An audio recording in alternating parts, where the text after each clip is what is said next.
kullat e parave të pista, monumentet e zbrasta të një zhvillimi pa shpirt. Janë të larta. Janë të shtrenjta. Janë mbështjell me xham, beton dhe propagandë. Shiten si simbol i zhvillimit, si fytyra moderne e qytetit, si triumfi i ekonomisë dhe urbanizmit. Por kur bie nata, e vërteta ndizet pikërisht aty ku dritat mungojnë. Shumë prej tyre mbeten të errëta, pa jetë, pa njerëz, pa frymëmarrje. Kullat që në letër përfaqësojnë suksesin, në realitet ngjajnë me varre vertikale të parasë së pisë. Ky është paradoksi i madh shqiptar. Në një vend ku mira familje mezi paguajnë qiran, ku të rinjt ikin sepse nuk blejnë dot asnjë garsoniere, ku pensionistët numërojnë qindarkat për ilaçe, ngrihen çdo vit kulla marramendëse me çmime që sfidojnë jo vetëm tregun vendas, por edhe vetë logjikën. Kush i blen? Kush i banon? Kush i mbush me jetë? Shpesh askush. Dhe pikërisht aty fillon dyshimi që nuk është më vetëm dyshim, por ulërim publike. Sepse një ndërtesë pa drita, pa banor, pa lëvizje, por me vlerë marramendëse, nuk është domosdoshmërisht simbol i mirëqenies. Shpesh është simbol i një ekonomie të deformuar, ku betoni përdoret si lavatriçe e madhe përpara me origjinë të dyshimit.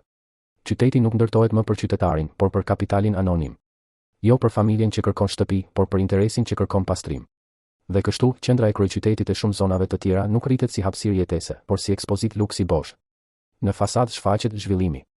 Në thelb fshihet përjashtimi. Shqiptarët shtyen jashtë tregut, jashtë lagjeve të tyre, jashtë mundësisë për të jetuar në vendin që ndërtohet mbi kurrizin e tyre. Kullat ngrihen, por qytetarët bien. Çmimet fluturojnë, por pagat mbeten për dhe. Apartamentet reklamohen si investim elitash, ndërsa populli pyet veten nëse do të ketë bukë, qira apo dritat ndezur në fund të muajit. Më e rënda është se kjo skem është normalizuar. Na është shitur si pamje suksesi ajo që në fakt është shenjë sëmundjeje. Na është thënë se sa më shumë kulla, aq më shumë zhvillim. Por zhvillimi nuk matet me lartësinë e betonit. Zhvillimi matet me cilësinë e jetës. Me mundësinë që njëri të blejë shtëpi. Me faktin që një qytet të ketë banor, jo thjesht investitor fantazmë. Me drita të ndezura nga jeta, jo nga reklama. Kullat e errëta të natës janë aktakuza më e fortë kundër modelit urban shqiptar. Ato flasin pa zë. Tregojnë se kemi ndërtuar shumë, por kemi banuar pak. Kemi shitur iluzion, por kemi vrarë qytetin. Kemi ngritur monumente për paran, ndërsa kemi shtypur njeriun.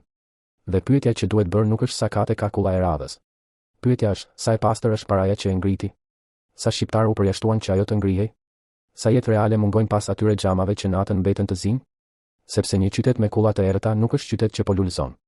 Është qytet që po shitet cop. Dhe kur betoni bëhet më i rëndësishëm se njeriu, atëherë nuk kemi më zhvillim. Kemi vetëm një mashtrim të lartë, të shtrenjtë dhe bosh.